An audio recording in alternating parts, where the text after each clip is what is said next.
budget economy now, and for the first time in 2 years, South Carolina's unemployment rate is under 10%, but ever so slightly. The rate dropped to 9.9% last month. That is the lowest since 2009. Governor Nikki Haley and the Department of Employment and Workforce released the latest numbers today. The main areas of job improvement in the state were leisure and hospitality and retail trade.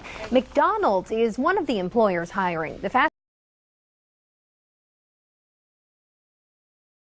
Well, thank you all very much for being here. I am very pleased and proud to be able to present to you David Black, our appointee to the Department of Insurance. David's the former CEO of Royal Bank of Canada as well as Liberty Life Insurance. He's a graduate of USC, Clemson, and has completed a program at Darden School of Business. He comes highly qualified, but most importantly, he understands that we need to build back up the insurance industry in South Carolina to where we look at the captives again, to where we understand that we need to be as customer friendly with the insurance companies that do business in South Carolina, because they too are about jobs, they're about economic development, and we are about being as pro-business in the state as we possibly can. I want to personally thank Scott Richardson for the work that he has done for us and the service that he's given to the state. And my hope is that David will go and take the work that Scott has done and all of those former commissioners and roll it over to where we do bigger and better things. And so with that, I'll turn it over to David. Good afternoon. Thank you, Governor. Thank you for this vote of confidence. I'm really excited to be here and excited to accept this appointment. I look forward to working with the entire team. As the Governor said, I think we can all agree looking forward we want to do all that we can to be pro-business in the state and to drive economic development and to drive quality of life for the citizenry. And I think insurance and the insurance industry plays a heavy role, a significant contribution in making that happen. You can't have economic growth and you can't have jobs if you don't have capital preservation and capital creation. And I think the insurance industry, whether it's the property casualty business or it's the life business or it's the health business, is instrumental in creating that capital that's necessary to drive the economy forward and create the jobs we need to ultimately create the revenue we need. So I look forward to working with this team. I'm excited about the challenges. I'm sure there'll be a lot of hard work ahead, but I look forward to it.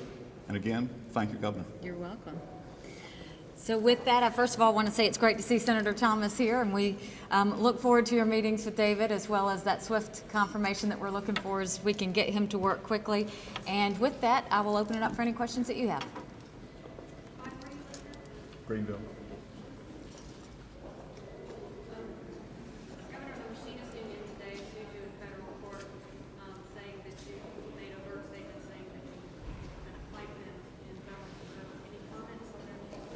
I mean, there's no secret I don't like the unions. We are a right-to-work state. I will do everything I can to defend the fact that we're a right-to-work state. We are pro-business by nature. I want us to continue to be pro-business. If they don't like what I said, I'm sorry. That's how I feel.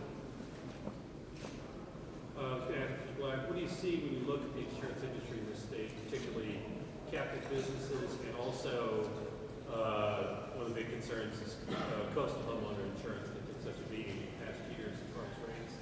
What do you see as things that could make the insurance industry work better? Well, you referenced the captives. I think there's definitely a lot we can do. We've made a significant amount of progress on the captive side, but there are more things we can do to create more jobs in the state, with sort of an emphasis on having captive managers more inside the state, more resources to support those captives housed inside the state. I mean, I think a lot of those, if you look, would be oriented in Arizona and other states. And so I think we can do a lot to sort of see if there are efficient ways that we can bring more of that work in state. But I think captives is certainly a great area to focus on in the near term. I think there was a time where captives saw South Carolina as friendly. They've now kind of started to look at Vermont a little bit more. We want to pull them back in so that they're looking at South Carolina again. They bring jobs, they bring good economic development. It's smart for us to continue to look at them as a good partner as we want to look at businesses in South Carolina. What was it about Mr. Black that made you want him to be the department? I think easily it was the experience, but what I liked about him the most was he understood the customer service aspect. The fact that the insurance companies shouldn't feel like they're coming to a department with a lot of red tape and kind of putting their hand in their face. Instead, they need to realize they're coming to a partner and friend that wants to see them do more business in South Carolina. He understands it's not about them coming to his office, but him going to their offices. And that was very important to me as we looked at the Department of Insurance. Governor, last night you mentioned privatizing the school bus system. Yes. Did you look at any other states as an example somewhere it worked well, or have you looked at other states to see did it work, how it worked, or were there problems? I mean, every other state in the country privatizes their school bus system except for North Carolina. And what I can tell you is, in a time where we need to be focused on education, in a time where we need to be looking at graduation rates, we don't need half of the Department of Education focusing on school bus maintenance.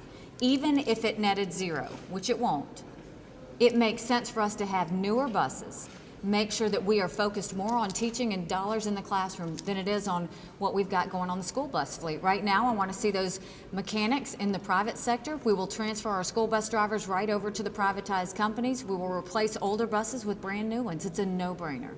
How does it save money though? If we pay X for the system now, how does a private company make any money if they're getting the same thing and then providing new buses? Well, we've met with a couple of them, and I think General Zase has met with them too. Even if it didn't save the first penny, to have our kids on new buses and to have the Department of Education not dealing with school bus maintenance and focusing on education is a win for the people of South Carolina. It's a distraction we don't need.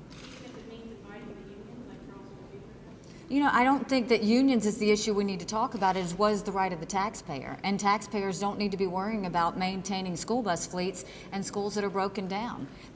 Our kids in this state deserve newer school buses just like anybody else. Our employees at the Department of Education have the right to sit there and focus on learning in the classroom, not whether a school bus is 15 years old or 5 years old. It's the wrong mentality to have in state governments to think that we need to be partnering in school buses. It's the wrong approach altogether. We had a private company do it, the biggest one in the country, the first student has run into problems in Indiana with failing bus inspections. I think it was Ohio, there were fines for not maintaining the driver, background checks. There were problems. If it's a private company, do we lose that accountability where if there's a problem, we can't do anything? Accountability is always better in the private sector. The key is you bid this out to the company that's going to provide the best service and the best quality. If they do a bad job, you get rid of them. That's the great thing about the private sector. If they do a good job, it's a win-win all day long. Our goal is, why do we think we're the only state in the country that's got it right? Everybody else is privatizing school buses. I want to take that distraction off the table. Let's move it out of the way. This is a time where we're looking back at the role of government. I don't think our founding fathers thought school buses were what we were going to be paying for. Any other questions? All right, thank you guys, appreciate it.